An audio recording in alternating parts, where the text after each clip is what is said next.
کانوا قلیلا من اللیل ما یہجعون وبالاسحار ہم یستغفرون، وہ رات کو کم سوتے ہیں اور سحری کے وقت استغفار کرتے ہیں۔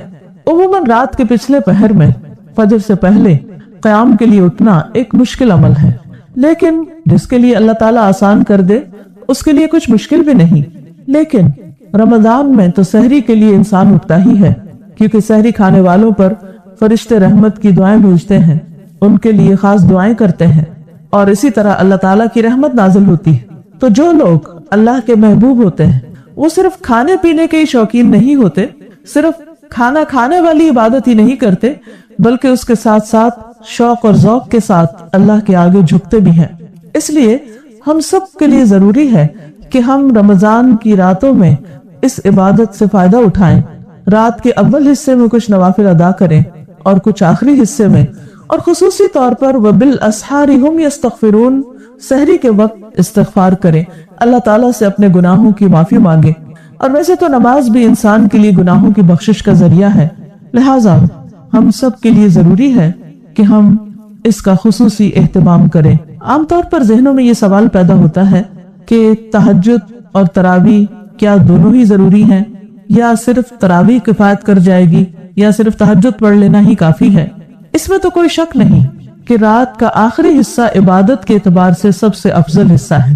اس وقت میں جب انسان سحری کھاتا ہے تو وہ سحری بھی ایک مبارک کھانا بن جاتی ہے۔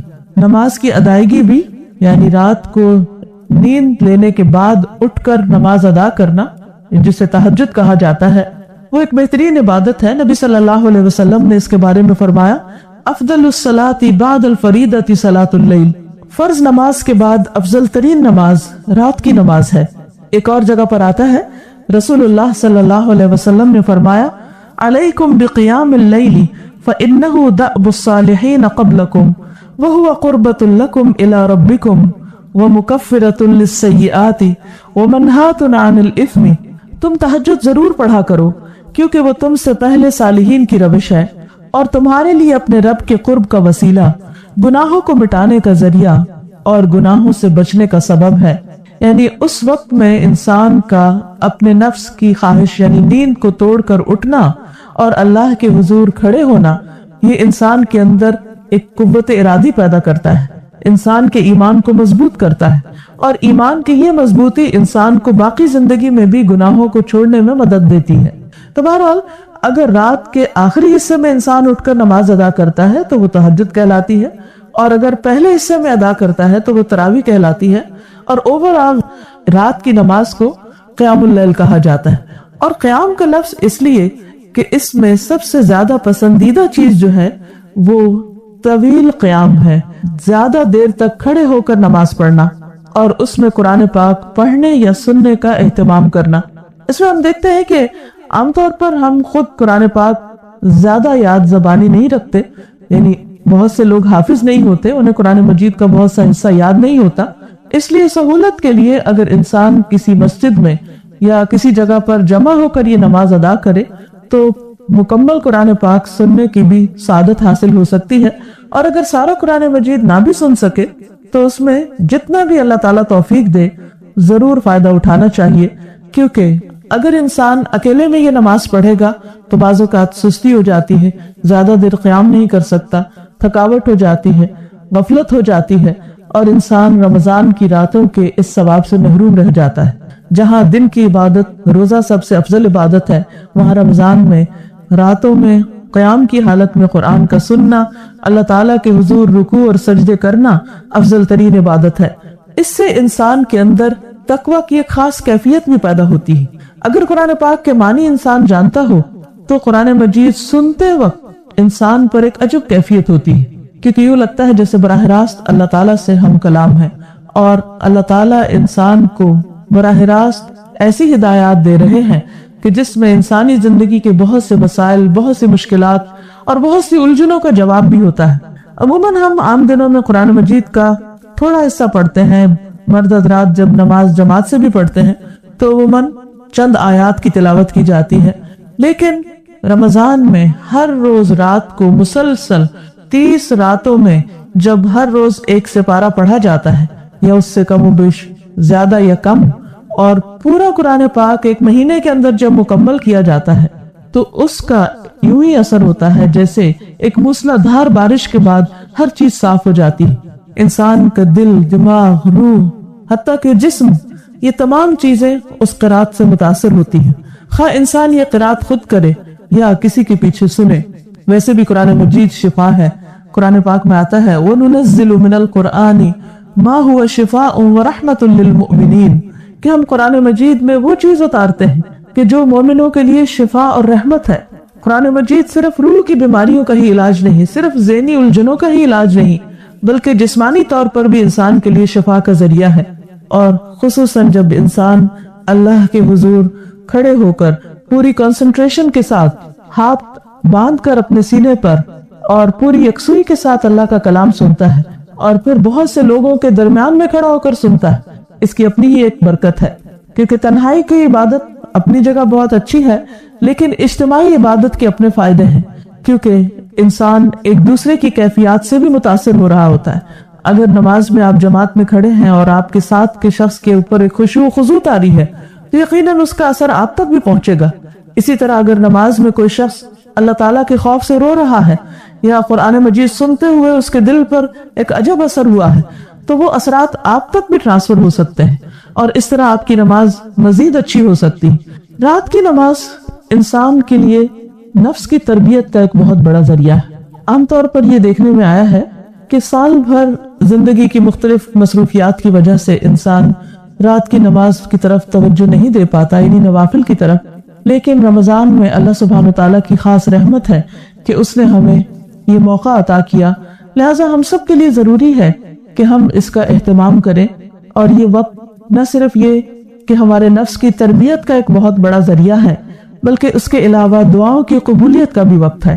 کیونکہ انسان جب اللہ سبحانہ تعالیٰ کی عبادت کرتا ہے، اس کے حضور جھکتا ہے، تو اس کے بعد اللہ سبحانہ تعالیٰ کے آگے جب ہاتھ پھیلاتا ہے تو اللہ تعالیٰ اس کے ہاتھوں کو خالی نہیں لوٹاتے.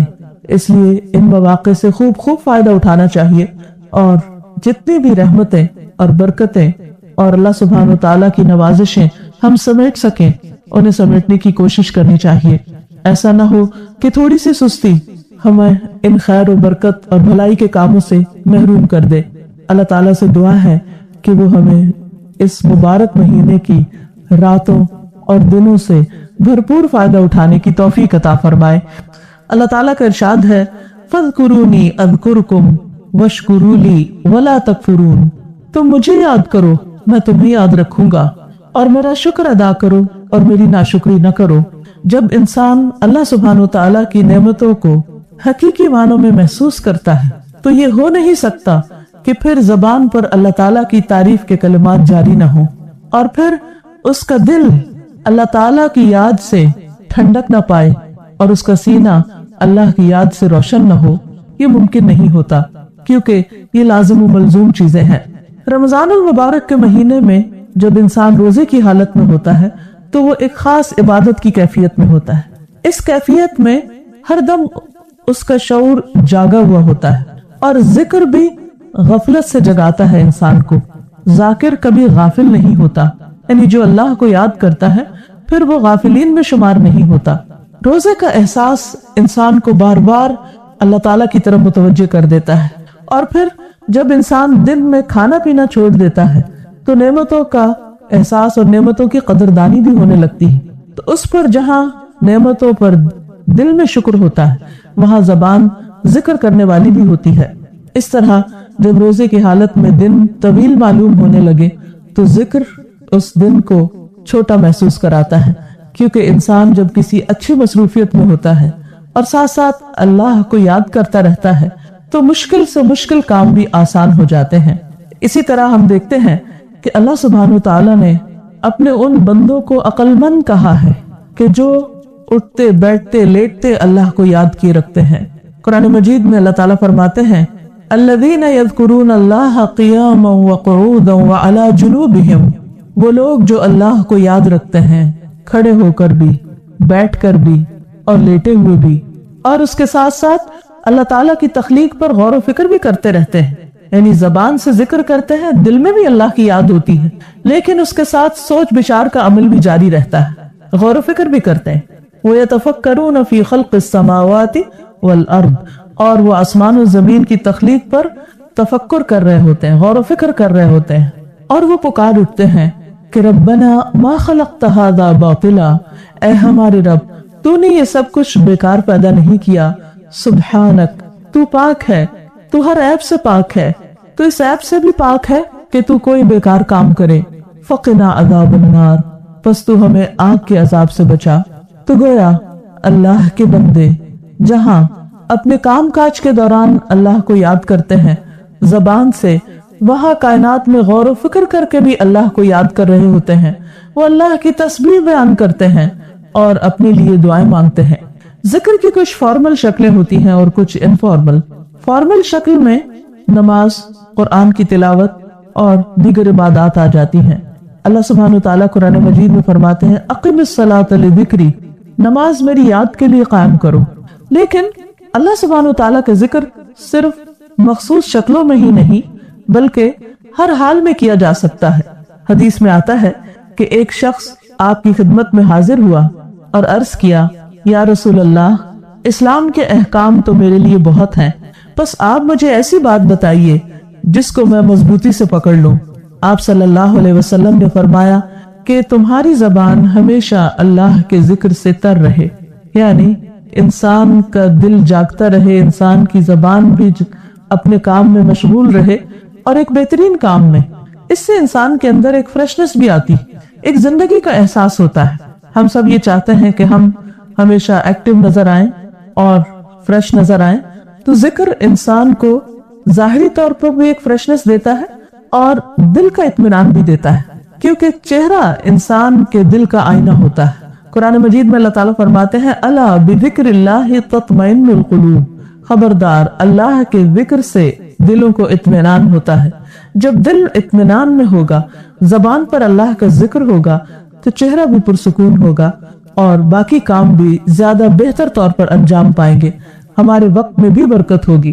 ایک اور حدیث میں نبی صلی اللہ علیہ وسلم نے فرمایا کہ وہ شخص جو اپنے رب کا ذکر کرتا ہے اور وہ جو ذکر نہیں کرتا، ان دونوں کی مثال ایسی ہے جیسے زندہ اور مردہ کی ہو، یعنی ذکر کرنے والا ایسا ہے جیسے ایک زندہ انسان ہو اور ذکر نہ کرنے والا ایسے جیسے کوئی مردہ ہو۔ گویا ذکر ہمارے عمل کی ایک روح کی طرح ہے، جس جسم میں روح نہ ہو وہ جسم مردہ ہوتا ہے۔ اسی طرح اگر ہمارے باقی اعمال کے دوران یعنی کام کاج کرتے وقت ہمارے دل میں اللہ کی یاد نہیں، ہماری زبان سے اللہ کا ذکر جاری نہیں ہو رہا، تو اس کا مطلب یہ ہے کہ ہم ایک بے جان لاشا ہے جو چلتا پھرتا ادھر ادھر کام کر رہا ہے اور جس کے اندر وہ روح نہیں، وہ سکون نہیں، وہ خوشی نہیں، وہ اطمینان نہیں۔ ان سب مشکلات کا حل ڈپریشن کا، فرسٹریشن کا، گھبراہٹ کا، غم، دکھ، تکلیف کا یہی ہے کہ انسان اللہ کے ذکر سے اپنے آپ کو روشن رکھے، اپنے ظاہر اور باطن کو۔ اللہ کا ذکر، اللہ کی یاد جہاں دلوں کے اطمینان کا باعث ہے، جہاں زندگی میں انسان کی مشکلات میں اس کے لیے سہولت پیدا کرتی ہے، وہاں اللہ سبحانہ تعالیٰ نے آخرت کے اعتبار سے بھی انسان کے لیے اجر عظیم کا وعدہ کیا ہے۔ قرآن مجید میں اللہ تعالیٰ فرماتے ہیں وَالذَّاكِرِينَ اللَّهَ كَثِيرًا وَالذَّاكِرَاتِ، اور کثرت سے اللہ کا ذکر کرنے والے مرد اور عورتیں، أَعَدَّ اللَّهُ لَهُم مَغْفِرَةً، اللہ نے ان کے لیے مغفرت تیار کر رکھی ہے، یعنی ان کے ساتھ مغفرت کا وعدہ ہے، وَأَجْرًا عَظِيمًا، اور اجر عظیم کا۔ حدیث میں آتا ہے کہ جو شخص سبحان اللہ وبحمدہ کہتا ہے، یعنی ایک بار کہتا ہے، اس کے لیے جنت میں ایک درخت لگا دیا جاتا ہے۔ اب یہ انسان پر ڈیپینڈ کرتا ہے کہ وہ اپنے ہمیشہ ہمیشہ کے گھر میں کتنے درخت لگاتا ہے، وہ اس کو کتنا سرسبز کرتا ہے۔ اسی طرح ان کلمات کے کچھ اور فوائد بھی بتائے گئے ہیں۔ نبی صلی اللہ علیہ وسلم نے فرمایا کہ جو شخص صبح و شام ان کلمات کو پڑھتا ہے، یعنی سبحان اللہ وبحمدہ، مختصر سے کلمات ہیں، لیکن قیامت کے دن کوئی شخص اس جیسا عمل نہ لائے گا مگر وہ جس نے یہ عمل کیا ہو، یعنی جس نے یہ تسبیحات پڑھی ہو۔ ایک اور حدیث میں آتا ہے نبی صلی اللہ علیہ وسلم نے فرمایا کلمتانی، دو کلمات ہیں، خفیفتانی علی اللسان، جو زبان پر بہت ہلکے ہیں، ثقیلتان فی المیزان، میزان میں بہت بھاری ہیں، حبیبتان الی الرحمن، رحمان کو بہت محبوب ہے۔ وہ دو کلمے کیا ہیں؟ سبحان اللہ و بحمدہ، سبحان اللہ العظیم۔ سوال یہ پیدا ہوتا ہے کہ تسبیح کے اتنے زیادہ فوائد کیوں ہیں؟ اللہ کی تسبیح یا اللہ کی پاکی بیان کرنا انسان کے لیے اتنے زیادہ اجر و ثواب کا باعث کیوں ہے؟ اگر ہم ان کلمات پر غور کریں، اور ویسے بھی ہمیں جو بھی ہم ذکر کریں ان پر غور کرنا چاہیے، ان کلمات پر، ان الفاظ پر جو ہم اپنے منہ سے نکالتے ہیں، لیکن خاص طور پر اگر ہم ان الفاظ کا معنی دیکھیں کہ سبحان اللہ، پاک ہے اللہ، یہ کس طرح انسان کو اطمینان دیتا ہے، کس طرح سکون دیتا ہے۔ مثلا چھوٹے سے چھوٹے کام اور بڑے سے بڑے کام میں بعض اوقات ناگوار اور ناپسندیدہ صورتحال پیش آ جاتی، اس وقت انسان اریٹیشن کا شکار ہوتا ہے، لیکن جو شخص تسبیح پڑھنے کا عادی ہو اور سوچ سمجھ کر پڑھ رہا ہو، اس کے دل کو فوراً اطمینان ہو جاتا ہے، وہ فوراً یہ سوچتا ہے کہ اللہ پاک ہے، اس وقت جو بھی سچویشن مجھے پیش آ رہی ہے اس میں اس کا اذن شامل ہے، اس کی ضرور کوئی حکمت ہے۔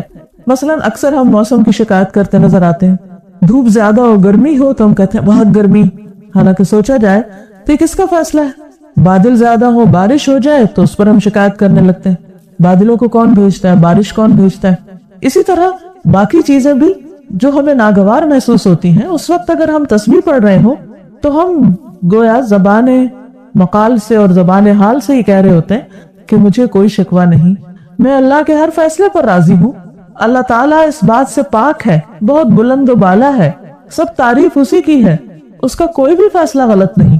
اور یہ چیز سوچ کر ہی اور یہ احساس ہی انسان کی تکلیف کو، اس کے غم کو، اس کی پریشانی کو اطمینان میں بدل دیتا ہے۔ اسی لیے نبی صلی اللہ علیہ وسلم پر جب مخالفین نے طرح طرح کے الزامات لگائے تو اس کے جواب میں آپ کو تسبیح سکھائی گئی، کیونکہ تسبیح کرنا انسان کے دل کو خوشی سے بھر دیتا ہے۔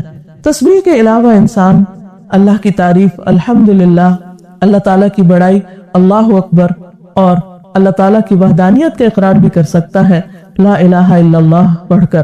ایک حدیث میں آتا ہے، نبی صلی اللہ علیہ وسلم نے فرمایا کہ یہ کلمات مجھے ہر اس چیز سے زیادہ محبوب ہیں جن پر سورج طلوع ہوتا ہے، یعنی آپ صلی اللہ علیہ وسلم کو ان کلمات کا ورد کرنا یا ذکر کرنا بے حد پسند تھا۔ ہمیں بھی چاہیے کہ ہم اپنی روزمرہ زندگی میں ان تسبیحات کو شامل کر لیں۔ تسبیح کے علاوہ درود شریف کا پڑھنا، ایک بار درود شریف پڑھنے سے 10 رحمتیں آتی ہیں۔ اسی طرح لا حول ولا قوت الا باللہ پڑھنا، آیت کریمہ کا ورد کرنا، صبح و شام کے اذکار جس میں حفاظت کی دعائیں شامل ہیں ان کو باقاعدگی سے پڑھتے رہنا انسان کے لیے فائدہ مند ہے۔ بہرحال ذکر کے بے شمار فوائد ہیں۔ اللہ تعالیٰ سے دعا ہے کہ وہ ہمیں ذاکرین اور شاکرین میں شامل کر لے اور ہم پر اپنے وہ وعدے تمام کر دے، وہ انعامات پورے کر دے کہ جن کا وعدہ اس نے اپنے ایسے بندوں کے ساتھ کیا ہے۔ حقیقت یہ ہے کہ جس دل میں اللہ کی یاد ہو اور جس زبان پر اللہ کا ذکر ہو اور جو کائنات میں غور و فکر کرنے والا انسان ہو، وہ اپنے آس پاس سے غافل نہیں رہ سکتا۔ وہ لازماً اللہ کی مخلوق اور اللہ کی کریشن کے بارے میں ایک مثبت سوچ رکھتا ہے۔ جو ذکر کرنے والا ہے وہ بندوں کی خدمت کرنے والا بھی ہوگا، اور جو اللہ کی خاطر بندوں کی خدمت کرے وہی دراصل اللہ کا محبوب ہوتا ہے۔ رمضان کو شہر المواسات بھی کہا گیا ہے، جس کا معنی یہ ہے کہ ایک دوسرے کی ہمدردی اور غمخواری کرنے کا مہینہ۔ ہمارے دین کا حسن یہ ہے کہ اس میں اللہ کی عبادت یا حقوق اللہ اور حقوق العباد، ان دونوں کو الگ الگ نہیں کیا گیا، بلکہ یہ ہینڈ ان ہینڈ چلتے ہیں۔ اللہ تعالیٰ کی عبادت کس لیے؟ تاکہ ہمارے اندر ایک قوت پیدا ہو کہ ہم بندوں کی خدمت کر سکیں، اور بندوں کی خدمت کس لیے؟ تاکہ ہم اللہ تعالیٰ کی محبت حاصل کر سکیں، اللہ کو راضی کر سکیں۔ بندوں کی خدمت اس لیے نہیں کہ ہم بندوں پر احسان جتائیں یا ان سے کسی مفاد اور فائدے کی توقع رکھیں۔ اللہ تعالیٰ نے دنیا میں انسانوں کو مختلف درجات میں پیدا کیا ہے، کوئی امیر ہے، کوئی غریب ہے، کوئی پڑھا لکھا ہے اور کوئی جاہل ہے، کسی کے پاس زیادہ نعمتیں ہیں اور کوئی پریشانیوں میں گھرا ہوا ہے، اور یہ دونوں ہی چیزیں بندوں کے لیے آزمائش ہے۔ جس کے پاس نہیں وہ بھی ایک امتحان میں ہے، لیکن جس کے پاس ہے وہ اس سے بھی بڑے امتحان میں ہے، کیونکہ اس پر لازم آتا ہے کہ وہ ایسے بندوں کی خاطرداری کرے، ان کی ہمدردی کرے، ان کی غمخواری کرے کہ جو کسی مشکل یا مصیبت کا شکار ہے۔ بندہ مومن کسی کی تنگی، محرومی